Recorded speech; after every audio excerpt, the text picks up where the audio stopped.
आजकल मैं कहीं पे भी जाता हूँ बस एक ही सवाल दिखता है, पोको F4 या फिर iQOO Neo 6। कुछ दिनों में तो एक और फोन ऐड होने वाला है, नथिंग फोन 1, बट उसके बारे में बाद में बात करते हैं। इन दोनों पे फोकस करते हैं। तो काफी डिटेल्ड कंपैरिजन है ये, कैमरास के बारे में, परफॉर्मेंस के बारे में, डिस्प्ले के बारे में, सॉफ्टवेयर के बारे में, सब कुछ हम बात करने वाले हैं। तो वीडियो के एंड तक आपको पता चल जाएगा आपको ये वाला फोन लेना है या ये वाला, या फिर आपको दोनों नहीं लेना है। इस बार तो दोनों फोन बच गए, बट हर बार नहीं बचने वाले। तो अगर आपको आपके फोन को प्रोटेक्ट करना है, definitely buy tempered glass and cases from glazeding.com। आप मेरा प्रोमो कोड gizmo यूज कर सकते हो फॉर 10% डिस्काउंट। तो स्टार्ट हम दोनों की प्राइसिंग और वेरिएंट से करते हैं, बिकॉज काफी लोगों को ऐसा लग रहा है कि Poco F4 is a lot cheaper than the iQOO Neo 6। Actually ऐसा नहीं है। आप दोनों फोन के वेरिएंट्स देखोगे तो 8128 दोनों फोन्स के 29999 पे प्राइस किए गए, जस्ट बिकॉज पोको में 6128 वाला वेरिएंट है 27999 पे, इसलिए वो आपको सस्ता लग रहा है। कैशबैक की अगर हम बात करें तो iQOO पे 3000 का है, पोको पे 4000 का है। तो खाली 6GB वाला वेरिएंट एकदम सस्ता है। तो अब हमने ये क्लियर कर दिया, तो दोनों फोन्स की एक्चुअली डिफरेंस के बारे में बात करते हैं। तो let's start with the design and the build quality. In hand feel दोनों फोन्स की काफी अच्छी है। iQOO में एक्चुअली आपको प्लास्टिक बैक मिलती है, पोको में ग्लास बैक है। फिर भी iQOO वाला फोन भी एकदम मस्त प्रीमियम लगता है, बिकॉज यहाँ पे एकदम अच्छी खासी फ्रॉस्टेड मैट फिनिश दी गई है, तो वो मुझे काफी अच्छा लगा। इस पे एक्चुअली फिंगरप्रिंट्स कम दिखते हैं, पोको पे थोड़े ज्यादा दिखते हैं, inspired of having a glass back. And दोनों फोन्स के जो ग्रीन कलर है मुझे काफी मस्त लगता है। दोनों फोन्स की इन हैंड फील अच्छी है। iQOO थोड़ा सा हल्का फील करता है, but Poco inspired of having a glass back, इस पे जो वेट डिस्ट्रीब्यूशन है वो काफी अच्छा है। एंड दोनों फोन्स अच्छा फील करते हैं। दोनों फोन्स पे आपको IR ब्लास्टर मिलता है, Xiaomi के फोन्स में तो आता ही है, बट इस बार यहाँ पे iQOO पे भी मिलता है आपको। And if I talk about the fingerprint sensor, तो पोको में वो पावर बटन के साथ इंटीग्रेटेड है और iQOO पे आपको इन डिस्प्ले वाला मिलता है। दोनों बढ़िया काम करते हैं। पर्सनली मुझे दोनों से दिक्कत नहीं है। दोनों फोन्स के फ्रंट पे आपको सिमिलर साइज का डिस्प्ले भी देखने मिलता है, 6.62 इंच iQOO पे, 6.67 इंच पोको पे। एंड वंस अगेन दोनों की डिस्प्ले क्वालिटी भी बहुत बहुत सिमिलर है। आपको एक्चुअली साइड बाय साइड देखना पड़ेगा टू फाइंड द डिफरेंसेस। दोनों 120 हर्ट्ज की एमोलेड पैनल है, फुल HD प्लस है। यहाँ पे iQOO HDR10 प्लस सपोर्ट करता है, तो eight the same time Poco में HDR10 प्लस का तो सपोर्ट है ही, उसके साथ साथ ये डॉल्बी विजन भी सपोर्ट करता है। तो अगर मैं HDR कंटेंट की बात करूं तो YouTube में दोनों बढ़िया है। पोको आपको थोड़ा सा बेटर लगेगा, जो डार्क सीन्स है ना वहां पे पोको थोड़ा बेटर परफॉर्म करके आता है। एंड नेटफ्लिक्स में अगर मैं बात करूं तो पोको में डॉल्बी विजन है, iQOO में HDR है, बट वन सेकंड डिफरेंसेस बहुत छोटे यार, आपको ऐसे देखने पड़ेंगे एंड पिक आउट करने पड़ेंगे। Like I said, dark regions में पोको थोड़ा सा बेटर परफॉर्म करता है, बट 19-20 का अंतर है। And both of these displays are very very good when it comes to content watching. अगर मैं आउटडोर विजिबिलिटी की बात करूं तो once again both of them are very good, but मुझे इसमें पोको थोड़ा सा ज्यादा बेटर लगा। एंड यहाँ पे ग्लास के प्रोटेक्शन की भी अगर मैं बात करूं तो पोको पे गोरिल्ला ग्लास है एंड iQOO पे पांडा वाला ग्लास है। तो कोई भी गोरिल्ला पांडा हो आपके फोन पे, आपको टेम्पर्ड ग्लास लगा लेना चाहिए। बट ये सारी छोटी छोटी चीजों को कंसिडर करके I feel Poco is slightly better. Plus यहाँ पे स्पीकर्स में भी एडवांटेज है। वैसे दोनों फोन्स में आपको स्टीरियो स्पीकर्स मिलते हैं, बट जो कंटेंट वाचिंग का एक्सपीरियंस है वो थोड़ा ज्यादा इमर्सिव मुझे पोको के स्पीकर्स में लगा। You can see it bubbling over, boiling over.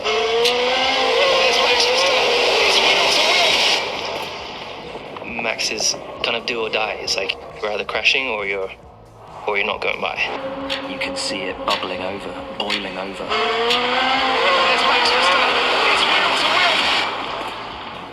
Max is kind of do or die. It's like you're either crashing or you're not going by. Plus यहाँ पे डॉल्बी एटमॉस का भी certification है, जो I think iQOO में नहीं है। तो ओवरऑल पोको को स्लाइटली लीड यहाँ पे मिल जाती है, बट ज्यादा अंतर नहीं है। एंड सेम चीज परफॉर्मेंस में भी ट्रू है। दोनों फोन्स पे आपको स्नैपड्रैगन 870 मिलता है, जो कि एक बढ़िया प्रूवन प्रोसेसर है। दोनों फोन्स पे UFS 3.1 की स्टोरेज भी है। तो यहाँ पे अगर मैं एवरीडे परफॉर्मेंस की बात करूँ, मल्टीटास्किंग की बात करूँ, तो कोई भी फोन आपको डिसअपॉइंट नहीं करने वाला। 120 हर्ट्ज पे सब कुछ मक्खन की तरह चल रहा है। एंड गेमिंग भी एक्चुअली दोनों फोन्स पे बहुत सिमिलर है। BGMI की अगर मैं बात करूँ तो दोनों फोन्स पे आपको 50 से 60 के बीच में FPS आ जाता है। मैंने दोनों पे अच्छी खासी टेस्टिंग की है। खाली अगर आप स्क्रीन रिकॉर्डिंग करोगे ना, तो मुझे Poco F4 slightly more stable लगा in comparison to the iQOO Neo 6। But once again यहाँ पे भी 19-20 का अंतर है। एंड मेरे हिसाब से दोनों फोन्स गेमिंग में बहुत बढ़िया परफॉर्म करते हैं। गेंशिन भी मैंने टेस्ट करके देखा, एंड वहां पे वंस अगेन पोको का स्लाइटली बेटर था, बट वो नेग्लिजिबल फर्क है यार। ऐसे मेजर कोई अभी तो प्रॉब्लम मुझे नहीं लग रहा दोनों फोन्स में। दोनों फोन्स अच्छा परफॉर्म करते हैं। फ्यूचर में अपडेट्स की बात पता नहीं, but as of now gaming performance is really good on both of them. खाली आपको एक्चुअली मेजर डिफरेंस देखने मिलेगा, that is in terms of the user interface, because एक साइड पे MIUI है, दूसरे साइड पे FunTouch OS है।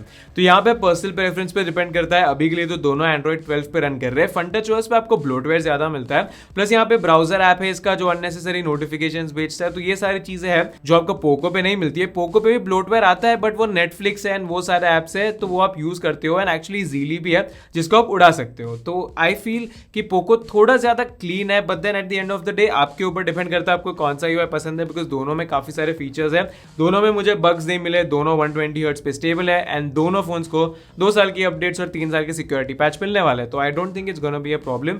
खाली आईकू पे एक एडवांटेज है कि जब जो एंड्रॉइड वर्जन की अपडेट आती है ना, वो आईकू पे जल्दी आती है। पोको में खाली अपडेट का एक डर है लोगों को, जो मैंने बहुत ट्विटर पे भी पढ़ा है, मेरे कमेंट्स में भी पढ़ा है कि यार अपडेट के बाद मदरबोर्ड ना उड़ जाए, कैमरा ना उड़ जाए, जो कुछ पोको के फोन्स के साथ हुआ है। तो उसके लिए पोको ने एक्चुअली 2 साल की अपडेट आपको दी है। मुझे खाली ये बात कवर करनी थी बिकॉज लोगों को ऐसा लगता है कि हम ये इश्यूज के बारे में बात नहीं करते। भाई हमें पता है ये इश्यूज एंड इस पे मेरी कड़ी नजर रहेगी, 2 साल की वारंटी और देखते कि अपडेट्स के साथ क्या होता है। Don't worry about that.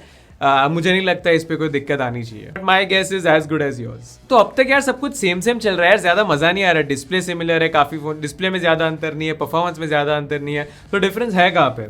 That is in terms of cameras and I know इसके बारे में आप काफी टाइम से वेट कर रहे हो कि भाई कैमरा के बारे में कब बात करेगा। तो camera setup on paper same लगता है, 64 MP main camera, 8 megapixel ultra wide और एक 2 मेगापिक्सल का माइक्रो सेंसर, उसके बारे में बात नहीं करना। बट एक्चुअली पोको पे जो सेंसर है वो ओमनीविजन है, आईकू पे जो सेंसर है that is a Samsung sensor and day light में एक्चुअली आपको दोनों सेंसर में डिफरेंस नहीं दिखने वाला है। मेजॉरिटी ऑफ द फोटोज दोनों फोन अच्छे खींचते हैं। आई एम एक्चुअली सरप्राइज्ड कि ये ओमनीविजन वाले सेंसर से भी अच्छा फोटो आ रहा है। आप देख सकते हो कलर्स अच्छे हैं, स्किन टोन्स अच्छे हैं, कभी कभी थोड़ा सा बूस्ट करता है कलर्स को, ऐसे वाइब्रेंट बनाता है, स्काई को थोड़ा ज्यादा ब्लू कर देता है, but at the end of the day दोनों फोन से काफी प्लीजिंग आउटपुट आता है। आप मुझे बताना आपको कौन सा अच्छा लगा, मुझे तो दोनों अच्छे लगे। बट खाली एक चीज है, कभी कभी जो आप ह्यूमन सब्जेक्ट्स के फोटो लेते हो तो वहां पे मुझे आईकू में थोड़ी डिटेलिंग ज्यादा लगी। एंड सेकंड चीज ये थी कि कभी थोड़ी सी ट्रिकी सिचुएशन आ जाती है ना, जब वहां पे ब्राइट सन भी है, डार्क एरियाज भी है, तो ये सारी चीजों में आईकू पे डायनामिक रेंज मुझे बेटर लगी। वो आईकू का जो सुपीरियर प्रोसेसिंग है आईकू वीवो का, वो वहां पे आपको दिख जाता है, बट उतना डिफरेंस नहीं है। डे लाइट में still Poco F4 is doing a good job, but जब आप इंडोर कंडीशंस में या लो लाइट कंडीशंस में जाते हो ना, वहां पे मुझे इसका कैमरा बिल्कुल भी इंप्रेसिव नहीं लगा। आप देख सकते हो ये लो लाइट शॉट्स में ऐसे कलर्स थोड़े कम लगते हैं, थोड़ा सा सैचुरेशन कम कर दिया अब ऐसा लगता है, एंड उतने ब्राइट नहीं लगते इसके फोटोज। हालांकि दोनों फोन्स में OIS है, बट आईकू वाला काफी सुपीरियर काम करता है लो लाइट कंडीशंस में इन कंपैरिजन टू पोको। तो यहाँ पे आपको ओमनीविजन के सेंसर की वीकनेस दिखती है। Definitely I did not like the low light performance, तो डेफिनेटली मेरे लिए कैमरा में आईकू आगे आ जाता है, बिकॉज इसका जो फ्रंट फेसिंग कैमरा भी है that is better than the Poco F4। Because यहाँ पे ये Xiaomi पोको के फ्रंट कैमरा पता नहीं उतने अच्छे परफॉर्म नहीं करते। Eight the same time iQOO की सेल्फीज मुझे काफी ज्यादा अच्छी लगी, आप भी देख सकते हो अभी, and clear cut front camera भी आईकू का बेटर है।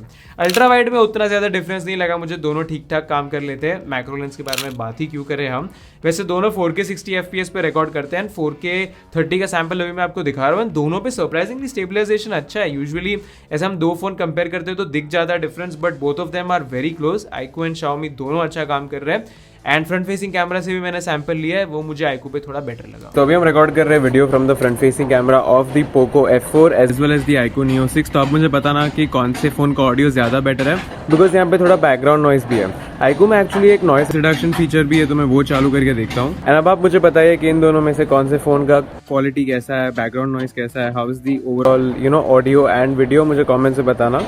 दोनों 1080p 30 में ही रिकॉर्ड करते हैं। बस एक्सपेक्टेड आईकू को थोड़ी लीड मिल गई कैमरा में। यहाँ पे बैटरी और चार्जिंग के मामले में भी this is slightly better. 4700 mAh की बैटरी है यहाँ पे, पोको पे 4500, तो इसकी बैटरी थोड़ी ज्यादा चलेगी। चार्जिंग भी इस पे ज्यादा फास्ट है, 80 वाट का, एंड पोको पे 65 वाट का। बट यार मतलब कितना ही कर लोगे आप 5-10 मिनट बचा के, तो चार्जिंग टाइम दोनों के आप आगे पीछे गिन सकते हो, बैटरी भी दोनों के आगे पीछे चलती है, तो एज सच कोई मेजर डिफरेंस नहीं है। दोनों फोन्स एक दिन आसानी से निकाल सकते हैं। एंड बाकी अगर मैं बात करूं हैप्टिक्स की बात करूं, तो हैप्टिक्स दोनों पे अच्छे हैं। आईकू Neo 6 में सरप्राइजिंगली आईकू 7 और इसके कंपैरिजन में आईकू ने हैप्टिक्स इंप्रूव कर दिया है। अब मुझे दोनों फोन्स के हैप्टिक्स काफी अच्छे लगते हैं। पोको पे एक्चुअली एक और एडवांटेज है कि आप ये हैप्टिक्स का लेवल भी एडजस्ट कर सकते हो, तो वो मुझे ऐसे ज्यादा ट्वीक कर सकते हो आपके हिसाब से। यहाँ पे 4G+ का सपोर्ट दोनों फोन से मिलता है। अगर मैं 5G बैंड्स की बात करूं तो यहाँ पे पोको F4 को एडवांटेज है, 10 5G बैंड मिलते हैं आपको, आईकू पे खाली 4 मिलते हैं।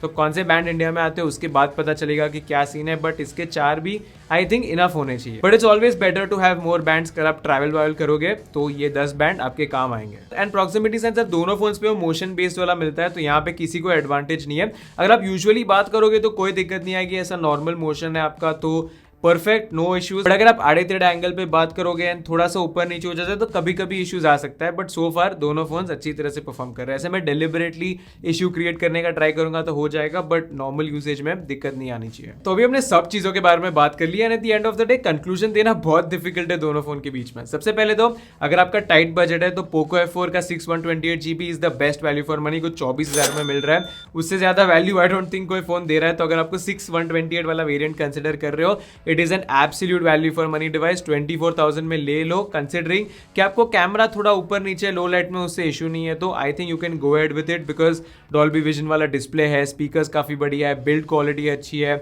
यहाँ पे परफॉर्मेंस भी फोन का एकदम मस्त है, डे लाइट में भी कैमरा मस्त है, तो you can not go wrong with that phone. But अगर हम 8128GB वेरिएंट्स की बात करें तो यहाँ पे दोनों की प्राइसिंग एकदम सिमिलर है। विदाउट कैशबैक सेम है प्राइसिंग, कैशबैक गिनोगे तो पोको खाली 1000 रुपए सस्ता है।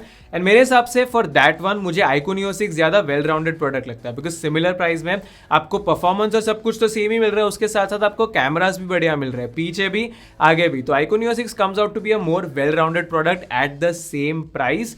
बट फिर यहाँ पे FunTouch OS है, खाली 4 5G बैंड है एंड डॉल्बी विजन नहीं है, तो कुछ लोगों के लिए अगर वो डील ब्रेकर है तो आप पोको F4 ले सकते हो। दोनों फोन के साथ आप गलत नहीं जा सकते, आपको जो फोन में ज्यादा इंपॉर्टेंट है उसके हिसाब से आप सिलेक्ट करो। So that is my detailed comparison for the both of the phones. दोनों काफी बढ़िया प्रोडक्ट्स है। Hats off to Poco, hats off to iQOO, दोनों ने बढ़िया काम किया है हम यूजर्स के लिए इतने बढ़िया फोन इतने अच्छे अच्छे प्राइस पे लाके। तो अभी के लिए बस इतना ही। वीडियो अच्छा लगा तो लाइक करो, नहीं अच्छा लगा 2 बार डिसलाइक कर लेना। स्टे सेफ और मैं जल्दी आपके नोटिफिकेशन वापस आऊंगा। Bye bye.